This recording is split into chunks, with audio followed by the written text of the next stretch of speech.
Media map के इस episode में आपका स्वागत है। मैं प्रोफेसर शिवाजी सरकार जनसंवाद में आपको एक चीज बताऊंगा, यहाँ डिजिटल इंडिया के बारे में ही बताऊंगा। डिजिटल इंडिया चाहे हरिद्वार में हो, चाहे सुदूर दक्षिण के तेलंगाना के श्रीशैलम में हो, या और भी बहुत सारे इलाके में।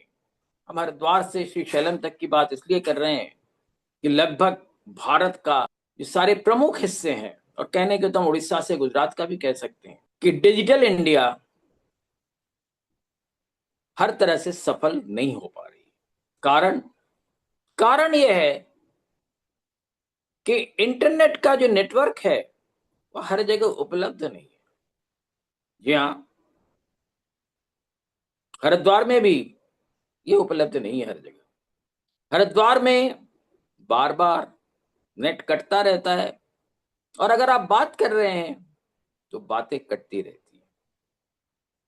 यही दुखड़ा जो है आंध्र प्रदेश के तमाम सुदूर अंचलों में है, जो वनांचल कह सकते हैं।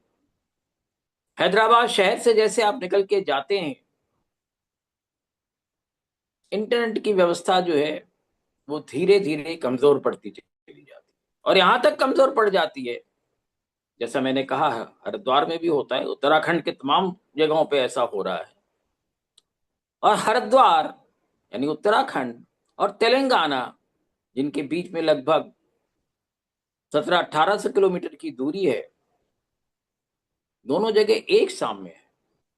दोनों ही जगह डिजिटल पेमेंट्स भी नहीं हो पाते, यानी कि जिस मोबाइल वॉलेट की बात हम करते हैं वो चलता नहीं है, उससे पैसे ना निकलते हैं ना पैसे उसमें आते हैं। जनता को तो सबसे बड़ी जरूरत आजकल यही हो गई है ना, लोग आजकल कैश रखते नहीं है, ट्रेनों में भी नहीं चलता है। और ये सारी जो समस्याएं हैं, डिजिटल इंडिया को प्रभावित ना करे, इसके लिए भारत की जनता को और सरकार को जागरूक होना पड़े। अभी कहा जा रहा है कि विदेशी स्टारलिंक जो है उसको हम लाने की कोशिश कर रहे हैं, पर लोग समझ नहीं रहे हैं कि हमारी देशी व्यवस्था जो है वो भी बहुत सस्ती नहीं है, और विदेशी व्यवस्था स्टारलिंक की जो है उसके जो सब्सक्रिप्शंस हैं वैसे भी बहुत महंगे हैं। तो क्या हमारी जो डिजिटल व्यवस्था है आगे महंगी होती चली जाएगी, और हम क्या डिजिटली कनेक्ट नहीं हो पाएंगे? ये एक बहुत बड़ी समस्या है जो हमको देखने की जरूरत है, क्योंकि डिजिटल कनेक्टिविटी सिर्फ पैसे के लेन देन के लिए ही नहीं है।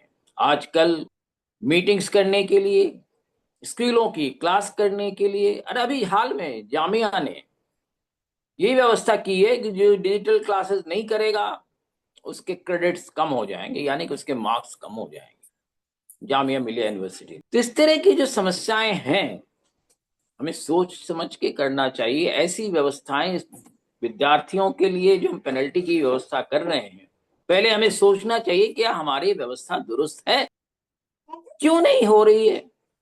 और ये सबसे बड़ी चीज है। देखिए, सबसे जितनी भी आज टेलीकॉम कंपनियां हैं, टेलीफोन कंपनियां हैं, वो सब भारत संचार निगम लिमिटेड और महानगर टेलीफोन निगम लिमिटेड के बैकबोन पे चढ़ के जो है ये सारी टेलीफोन कंपनियां आगे बढ़ी हैं।